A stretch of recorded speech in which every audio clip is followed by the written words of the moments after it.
अगर आप stock market में इन्वेस्ट करते हैं तो मेरा आपसे एक छोटा सा क्वेश्चन है कि अगर आप जब कंपनीज में इन्वेस्टमेंट करने जाते हैं तब आप ये देखते हैं कि वो कंपनी सस्ते में मिल रही है कि क्या वो कंपनी मुझे महंगे में मिल रही है।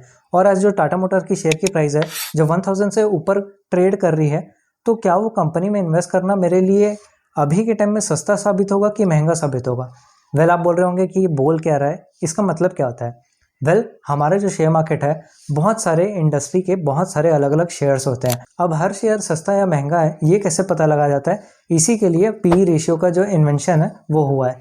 पी रेशियो बताता है कि प्राइस टू अर्निंग रेशियो, मतलब कि आप जो प्राइस पे कर रहे हैं उसके कंपैरिजन में आपको अर्निंग्स में क्या मिल रहा है। क्योंकि आप जानते होंगे कि हम जो पे करते हैं उसके कंपैरिजन में हमें कुछ वैल्यू मिलना चाहिए, तभी आप स्टॉक मार्केट में आए होंगे।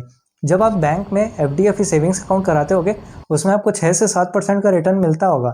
आपको बाद में पता लगा होगा कि इन्फ्लेशन रेट तो 8 से 9% तो ऐसे ही फ्लक्चुएट होता है, आपकी पैसे की तो वैल्यू बढ़ नहीं रही है। तो उसको बीट करने के लिए फिर आप स्टॉक मार्केट में आते हो जिसमें आपको 12 से 15 एनुअल अगर रेट ऑफ रिटर्न मिलता है तो वो अच्छी बात होती है और ये मिलता भी है। पर उसको पाने के लिए ना ऐसी कंपनी में इन्वेस्ट करना पड़ता है जो सस्ता मिल रहा हो और जिसमें अर्निंग ज़्यादा हो। अब यही आपको प्राइस टू अर्निंग रेशियो बताएगा। वैसे तो प्राइस टू अर्निंग का रेशियो हम एक इंडस्ट्री की दो कंपनीज को कंपेयर करने के लिए करते हैं। अब इंडस्ट्री का मतलब कौन सी इंडस्ट्रीज, ईवी हो गया, केमिकल हो गया, मेटल हो गया, ऑयल सेक्टर हो गया, सीमेंट का सेक्टर अलग हो गया, ऑटोमोटर्स अलग हो गया, तो ऐसी ऐसी इंडस्ट्रीज है। अब अगर कोई पर्सन जो बोलता है कि मुझे ईवी में बहुत फ्यूचर दिख रहा है तो मैं ईवी की कंपनीज के शेयर में इन्वेस्ट करने के लिए रेडी हूँ, तो जब वो इंसान बोलता है कि मैं ईवीज में बुलिश हूँ तो ईवीज में इन्वेस्ट करने के लिए अब ईवीज के बहुत अलग अलग स्टॉक्स आ जाते हैं। जैसे कि सुज़लॉन हो गया, टाटा मोटर्स अभी ईवी की गाड़ी अच्छा बना रहा है, महिंद्रा महिंद्रा भी बहुत अच्छा कर रहा है, और भी बहुत सारे ऐसे ईवी के जो शेयर्स हैं वो बहुत सारे मार्केट में है। तब आप ये तो जान गए हो कि फ्यूचर में ईवी का जो प्रचलन है वो बहुत रहेगा।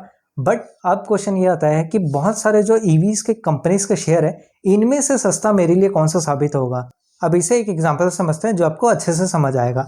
हम एक इंडस्ट्री लेते हैं, ईवी का ही सेक्टर ले लेते हैं, एक का नाम एबीसी रखते हैं और एक का नाम XYZ रखते हैं। अब एबीसी कंपनी का शेयर की प्राइस हम 1000 रखते हैं और XYZ की कंपनी की शेयर की प्राइस 2000 रखते हैं। अब मैं अगर आपसे क्वेश्चन करूं कि इन दोनों कंपनीज में से आपको सस्ता शेयर प्राइस कौन सा लग रहा है, तो जो लोग फंडामेंटल एनालिसिस नहीं जानते, जो लोग एनालिसिस करके इन्वेस्टमेंट नहीं करते, वो बिगिनर इंसान तो यही बोलेगा कि मुझे 1000 रुपये वाला शेयर प्राइस कम लग रहा है एज कम्पेयर टू 2000, और मुझे इसमें ज़्यादा क्वांटिटी भी मिल जाएगी और ये तो 2000 के कंपैरिजन में कम ही है, तो यही मेरे लिए सस्ता साबित हुआ।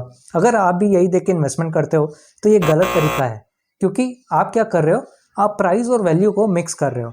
सबसे पहले प्राइस और वैल्यू के टर्म्स को हम समझते हैं कि होता क्या है। देखो, प्राइस वो होता है जो आप पे करते हो, वैल्यू वो होती है जो आपको मिलती है। आप जब स्टॉक मार्केट में इन्वेस्ट करते हो आपको तो ये पता होगा ना कि आप जो आज इन्वेस्टमेंट करोगे उसमें मुझे अच्छे से अच्छा रिटर्न मिले, चाहे वो शेयर का प्राइस महंगा भी क्यों ना हो।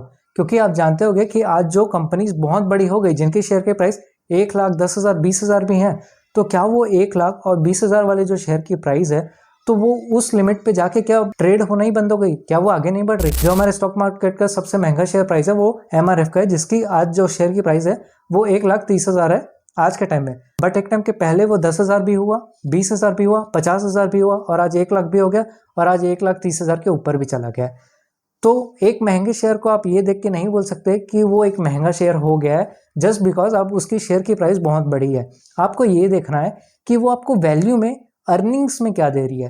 प्राइस टू अर्निंग रेशियो का मतलब क्या होता है कि प्राइस डिवाइड बाय उसकी अर्निंग्स और EPS, ये पी रेशियो का फॉर्मूला होता है। अगर आपको किसी भी कंपनी का पी रेशियो निकालना है तो जस्ट आप उसकी शेयर प्राइस को डिवाइड कर सकते हो उसकी EPS से, आप उसका EPS आसानी से निकाल लोगे ऐसे करके। अब एग्जांपल पे वापस आते हैं। अब जो 1000 रुपए की शेयर की प्राइस है, अब EPS इसका चल रहा है 30 रुपए, और ये जो XYZ कंपनी है जिसका शेयर का प्राइस 2000 है, इसका EPS चल रहा है 80 रुपीज। अब देखो 1000 रुपए वाले जो शेयर का प्राइस है उस पर आपको सिर्फ 1 रुपए के इन्वेस्टमेंट में आपको कितना मिल रहा है, सिर्फ 20 रुपए मिल रहा है, और इधर आपको 1 रुपए के इन्वेस्टमेंट में कितना मिल रहा है, 80 रुपीज मिल रहा है। तो अब बताओ, जस्ट बिकॉज एक कंपनी का शेयर का प्राइस सस्ता है तो वो क्या अच्छा हुआ, क्योंकि इसमें जो अर्निंग मिल रही है, इसमें आपको कमाई जो मिल रही है वो बहुत कम मिल रही है। बट ये जो 2000 वाला शेयर है इसमें आपको 1 रुपए के इन्वेस्टमेंट पे 80 रुपीज की अर्निंग्स मिल रही है। अब इन दोनों का पीई रेशियो कैसे निकालना है? अब एबीसी कंपनी का जो शेयर का प्राइस है वो 1000 रुपीज़ है, उसको डिवाइड करना है उसकी ईपीएस से जो कि 30 रुपीज़ है। तो एबीसी कंपनी का जो पीई रेशियो निकल के आएगा वो 33 होगा। और बात करें XYZ शेयर की, तो जब आप इसके 2000 के शेयर के प्राइस को डिवाइड करोगे ईपीएस से जो कि है 80 रुपीज़, तब आपका पीई रेशियो निकल आएगा 25। अब एक का पीई रेशियो 33 है, एक का पीई रेशियो 25 है। मतलब क्या हुआ कि आपको एबीसी कंपनी में 1 रुपये कमाने के लिए आज 33 रुपीज़ देने पड़ रहे हैं, और वहीं पर XYZ कंपनी में आपको 1 रुपये कमाने के लिए 25 रुपये देने पड़ रहे हैं। तो इन दोनों में से सस्ता कौन सा हुआ? XYZ हुआ, जिसकी शेयर की प्राइस 2000 है और जिसमें आपको वैल्यू क्या मिल रही है? अर्निंग्स में 80 रुपीज़ मिल रही है, as compare to ABC company जिसमें आपको सिर्फ 30 रुपीज़ मिल रहा था। तो ऐसे कंपनीज को सस्ता है या महंगा है ऐसे कंपेयर किया जाता है, नॉट जस्ट बिकॉज कि उनकी शेयर प्राइस कम है या ज़्यादा है, बट उनके पीई रेशियो को देख के। तो ये होता है पीई रेशियो का मतलब, जो बताता है कि एक ही इंडस्ट्रीज के दो कंपनीज को कैसे कंपेयर करके ये पता लगाया जाता है कि कोई कंपनी का शेयर सस्ता है या महंगा है, और वो आपको आपके प्राइस के कंपैरिजन में कितना अर्निंग्स कमा के दे रही है। तो सीधा सीधा बोला जाए तो किसी भी कंपनी का पीई रेशियो यही बताता है कि उसमें आपको आज 1 रुपये कमाने के लिए कितना प्राइस पे करना पड़ रहा है, यही आपको पीई रेशियो कैलकुलेट करके बताता है। और पीई रेशियो कैलकुलेट करने के लिए आप जस्ट एक शेयर प्राइस को डिवाइड कर सकते हो उसकी ईपीएस से। वीडियो अगर अच्छी लगी होगी तो चैनल को सब्सक्राइब कर लेना, लाइक कर लेना इस वीडियो को, और शेयर कर देना उन दोस्तों के साथ जो कि फंडामेंटल एनालिसिस और स्टॉक मार्केट में सीख के सही तरीके से इन्वेस्ट करने वाले हैं। तब तक के लिए अपना ध्यान रखें। सी यू सून।